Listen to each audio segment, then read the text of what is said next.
Part 2. Now we want to talk about the student. The introduction, 2.01. Students instinctively know how you feel and whether or not you like or respect them. We talked about that, right? Just a second ago, we saw that last photo that I was smiling and hanging on to this guy. He was one of my customers for almost his lifetime. For sure, he was a kid when he started. You know what I mean? So everybody in the room could feel my energy. They could feel how I felt about him, and they were smiling with me. So they know. So listen, you can't be a phony. It's not going to work. So just be prepared. Be confident. They're there to learn and prepare accordingly. They're there. Now, we'll talk more about this, but sometimes you have a student in a class, they really don't want to be there. And that kind of throws off your zing-zang or ying-zing, whatever that whole thing is. Like, you're thinking, you're here and I'm here, and we kind of all fit together. We're all kind of kumbaya this thing, you know what I mean? And sometimes it doesn't work that way. So you got to be prepared when that happens so it doesn't throw you off. Okay? So we got to be aware of that student. Be confident.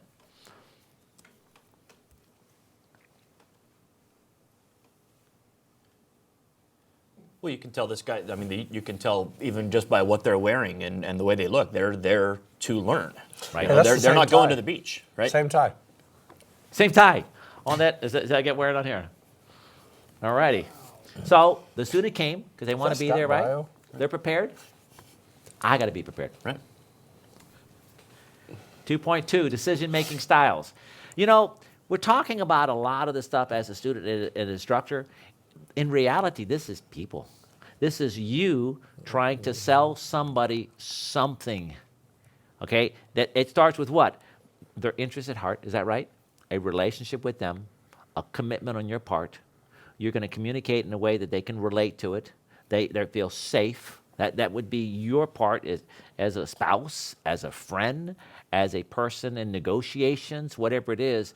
We realize that success is a matter of a relationship as a team. Now we have to understand the other person, they're getting information, they're trying to buy something from you. They're trying to buy your vision, they're trying to make a commitment. You're trying to say, listen, you work hard, you do this, you do your homework, you whatever it is, you buy this product from me, you do whatever it is. But now we got people that are making decisions. Let's see what kind of decision makers there are. Information must be presented in a manner that persuades the listener to accept your idea. And we're different. Understanding individual decision-making styles can help you better communicate. Let's just take this to a business decision thing. If you come to me, let me tell you how you can sell me. Say it like in about 4 words. This is what you need. That's it. This is what you, okay, 5 words. Don't tell me all kinds of things. If I have any questions, I will ask you the question. Answer my question. Don't go on and give me this whole deal about everything like that. I'm a quick decision maker. Now, other people I know, they would never work like me. I mean, I would do something so fast you can't even imagine. Brian House, you've seen me. We rode a bicycle one night, and within 30 minutes, I went to the bike shop, and I spent a lot of money. Just that quick. I'm a quick decision maker. All I just said was, tell me what I need. Just tell me what I need. You need this. Don't tell me why I need it. I don't even know why I need it. These are the tires you want to have. This is the handlebars you want to have. This is the seats you want to have. This is the way you want the gears you want to have. This is the clips you want to have. These are the shoes you want to have. This is the shirt, the pants. Okay.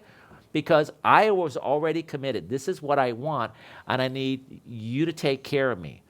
I'm sure I'm a unique kind of person like that. Other people, they want to do research on the internet. They want to check everything out. So you got to be careful that when you're selling something to a student, you got to realize some people are going to be picking it up very quickly. Other people are going to be very, very resistant and reluctant. So it'll help you understand. So these are different individuals looking at this particular class. When you look at the outside of somebody, you don't know where they stand. You will learn eventually, but you got to be prepared to be ready for the class. Think about this. I can be vulnerable because I can be who I am, but I'm prepared. Because one of the things I know, and I've strived, I don't know when this began in my lifetime, I want to do the best I possibly can at all things at all times. Now, when I go that way, am I the best compared to everybody else? No. Do I make mistakes? Yeah, all that stuff. But here's the beautiful thing that I can lean on. you know what? I did my best. The fact that it wasn't enough is totally irrelevant to me. I can't do any more. I can't do any more than my best. And I have to accept the consequences or the results, what have you. However, if I didn't do my best, then things don't go well. Then I feel crappy. I feel bad. I'm like disappointed people. I disappoint myself. I mean, I don't want to do that to anybody. So I have to be prepared for the class. So I can be vulnerable because I did the best I can. I can make mistakes. I can misstatements, and I can get it corrected inside there. If I don't know my students and I don't understand how they work, well, then how? Then and if I don't know, that's fine, right? Because you don't know that you got all these different kind of people. Well, that's fine. But now that you know, you're going to be a lot more confident. Realize, okay, I see how this person's coming from. I know where I am prepared for this type of personality. Let's take a look at this. What are the decision makers? 5 different styles. 2.02. 5 different styles. Charismatics, exciting kind of people. Thinkers, it's obvious what they would be. Skeptics, another obvious person. Followers. Am I right that none of you guys in here are followers? I'm a skeptic. Am I picking up? You catching what I'm throwing here, guys? You know what I mean? You're not followers. Let me think about that. And the last thing are controllers. So these are the 5 different kind of personalities you can have in a class. And I don't know. I haven't done any research to find out, is there a percentage of charismatics versus thinkers and skeptics and followers and controllers? It'd be nice if we could find out what are the demographics on a typical class, but then typical class of male type of engineers, right? I don't know. I'm just thinking here, engineers, I'm looking at like controllers. Am I missing here? That's my gut feeling. They're not followers. I'm thinking they might be more controllers. Thinkers. Charismatic thinkers.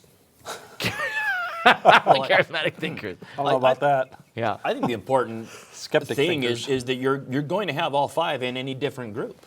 Right. You know, generally speaking, I think you will, and that's what's really difficult, is knowing that you will have all 5, and you have to approach them all differently. Well, take a look at this image. That's my class. Chromatic. Actually, that's my son sitting there right there, and that's one of my daughters, and there's 600 people in that class. I have charismatics, thinkers, skeptic, followers, and controllers in there. Mm-hmm. And that's not easy, managing a class like that where it moves efficiently. But I couldn't do it if I wasn't prepared. Brian? Well, you know, those of us with children, I know you have several, just about have the whole spread in the family. You Yes. know? Yeah. You're right. Even in a family. You almost have the whole spread in a family usually. Good point. All right, let's talk about the styles. Charismatics. And let's see if we can identify ourselves. You guys tell me which one you did. Charismatics. Very excited about learning. I am. Sure. You guys are? Absolutely. Eric? Oh, Okay, absolutely. so we're excited about learning. Like new out-of-the-box ideas. I like that. I never thought. Hold on. Wait a minute now. You mean you could use it that way? I like that. I'm still trying to find the box. Want the bottom line? Not all of the details. It's not me. I want bottom line, not all the details. How about you guys? Brian, you say, nope, That's not me. you want the details. I want the details. I like the bottom line, and then I like you to fill me in on the details. I like the bottom line, and if it goes along with what I think, I'm cool, right? If it doesn't go with what I think, well, then I need to know the details, and you came up with something that's different than what my mind thought it would be, because something's not working there. Right? Charismatics also need to be engaged immediately before they lose interest. I lose interest. You can't even imagine how quickly I get bored.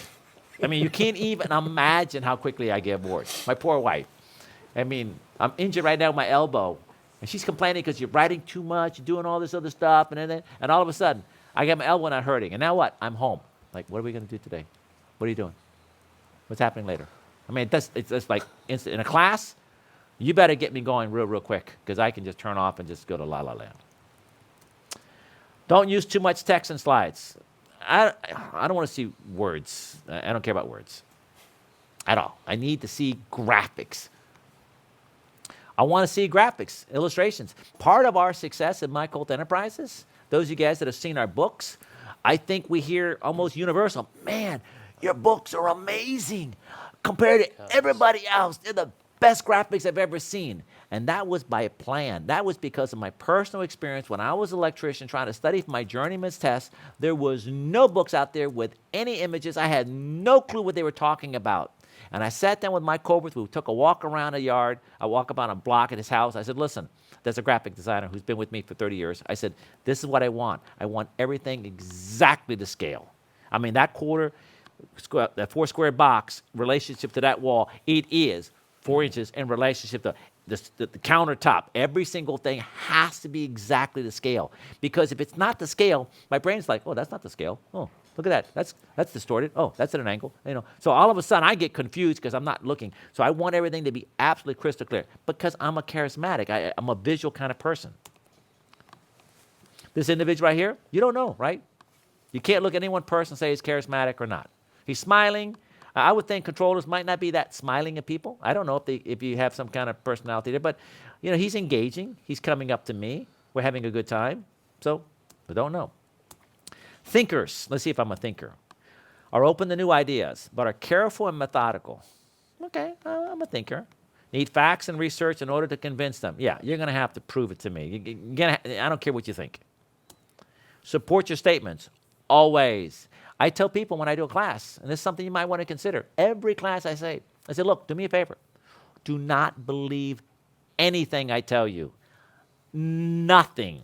Hold me accountable. I might make a mistake in the class. I might make a statement that's general. Yeah, that's great in general, but we were talking about a specific, and that general statement didn't apply. So help me, clarify it, work with me. If I make a statement in the class, I can't always immediately demonstrate that I'm right. Email me. Say, Mike, you said this in the class. Can you give me the supporting documentation? So I have UL papers, and I have old IAI papers, and I have old documentation. I have thousands of documents. Remind me, guys, I'll give you all my thousands of documents. You guys might like these things if you haven't got them already.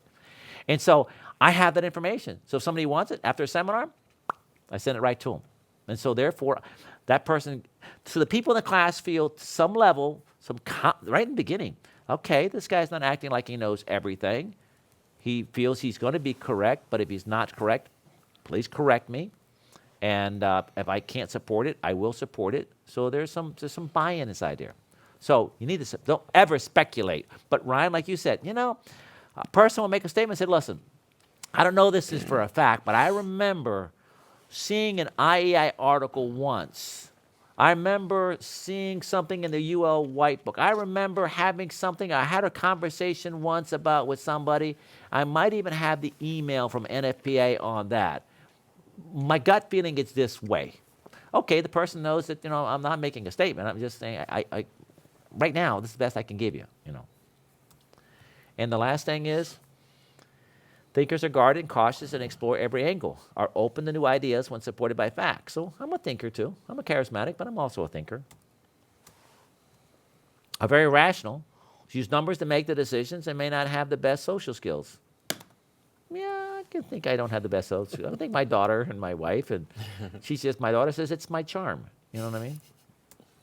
We'll challenge you about the facts. Yeah. Don't think you're going to give me something and I'm going to believe it. That drives my wife nuts. Oh, well, What do you think, I'm stupid? I read it in a book. Who wrote it? So she gets annoyed. I said, listen, let me explain something to you. I write books, and I'm wrong in books. Okay? So I know for a fact, if something's in a book, that doesn't mean it's absolutely correct. Okay? All right, so, and I teach people, and I say things, and people write stuff that I said that was wrong. Okay? So all I'm saying is that I would like to know more about this information, and is it really, really true if you really get to the information? So I'm going to challenge the facts when you make a statement. And that bothers people. I'm sure you guys have a very difficult time, like me, dealing with normal people. Because no matter what anybody says to you, you don't believe anything they say to any of you. It doesn't matter what they say. You could tell me, Mike Colbert I said, happy birthday to him. He goes, it's not my birthday. I'm like, yeah, it is. He goes, it's not my birthday. I'm like, yes, it is. He goes, I know when it's my birthday. I said, it is your birthday. He goes, you want me to show you my driver's license? I said, yes. And he showed me his driver's license. I'm like, you're right. I don't know if you were here, Brian. Bruce, when I did it. 'Cause for whatever reason, I believe something, and I just can't believe anything else unless you can prove it to me. So when people talk to me, everything they're saying, they're just speculating on everything about every other topic, and it's hard for me to stay engaged in a conversation when I know you're an idiot. What are you talking about? You're just saying things. And so you don't even want to talk to me. Chit-chat. What is that? What is chit-chat? I don't know what chit-chat is. You know what I mean? I have a hard time. You and I, we can fight over code rules. Man, we can get on the floor and we squeeze each other. It's like, dang, he was right. And let's go we have fun. We fight each other and yell. My daughter was at an NFPA meeting adopting the code. And they're standing up. And Phil Simmons gets up about this. And then I get up over here about that. And this person gets up over here. And she goes, wow. I said, what? Everybody's fighting. I said, what? Yeah, they're all mean. I said, what? What are you talking about mean? Well, they get up and I thought he was your friend. He is my friend. He said, well, you're an idiot. I am an idiot. I didn't think, you're an idiot over there. I don't know why you would think this and that. I'm like, okay, so what was that? Is that supposed to is that a bad thing?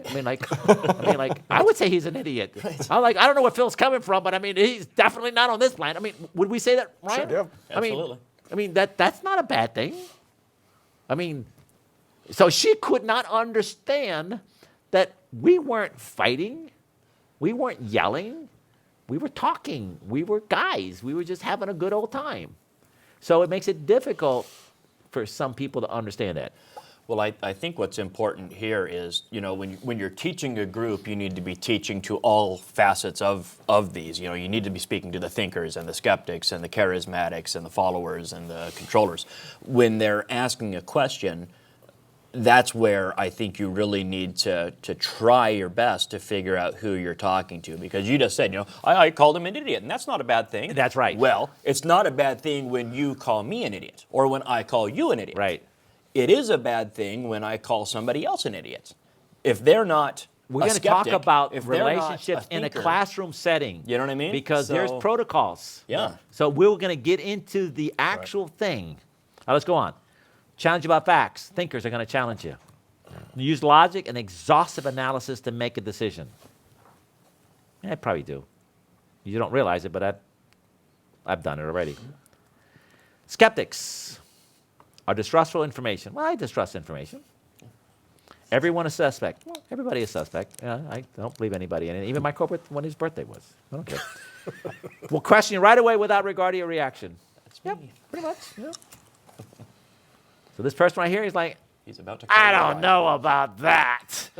I'm not sure I'm going to buy. Well, I'm going to stop writing He's on the that Google right now checking you out. Yep. He's like, I don't think so, buddy. And we'll see what a skeptic personality is like. Watch. Look through the data to find what supports their vision. Will make bold, risky comments to help them integrate the data into their view. So they're looking for that slight. I've seen this happen. A guy will come up and he'll give me a rule and prove I'm totally wrong. I'm like, man,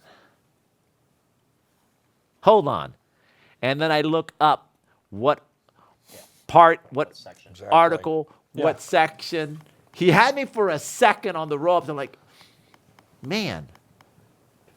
But then so he was getting the data that he needed to integrate within his view, but not realizing, but that only had to do with motors, right? And we're talking about air conditioners. Right. So we can't go to 430 rule. We have to go to 440 rule. Right.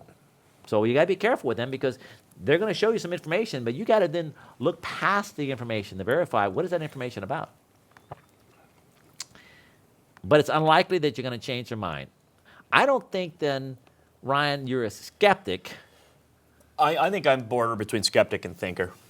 But I mean, I have the anger of a skeptic, I think is my biggest thing. But You will have you. I've seen But I will it. change my mind. You will change your mind. Even though I've never been wrong in my life. Except for the time you thought You were don't wrong. like it, but you will change your mind. All right, let's go on to the next one. Followers come across as open and enthused, but they want proof. They choose well-known brands, are excellent with people, and always aware of how the behavior affects others. I'm not quite sure if that applies to any of you guys. I don't want to eat necessarily in known brand restaurants. Find a little corner around spot there that that you can see a bunch of cars inside there. Like, oh man, that is going to be the dive. I mean, the floor is filthy, dirty. I mean, this is going to be perfect. You know what I mean? You know what I mean? So I'm looking for all these little things. I'm probably not a follower because I'm not always aware of how people behavior, how my behavior affects others. I'm not. You know what? I'm probably more aware than I want to acknowledge. I rarely do anything without having a strategy. I would say probably almost rare. So when I do something, as whatever comes across, it's generally a strategic move.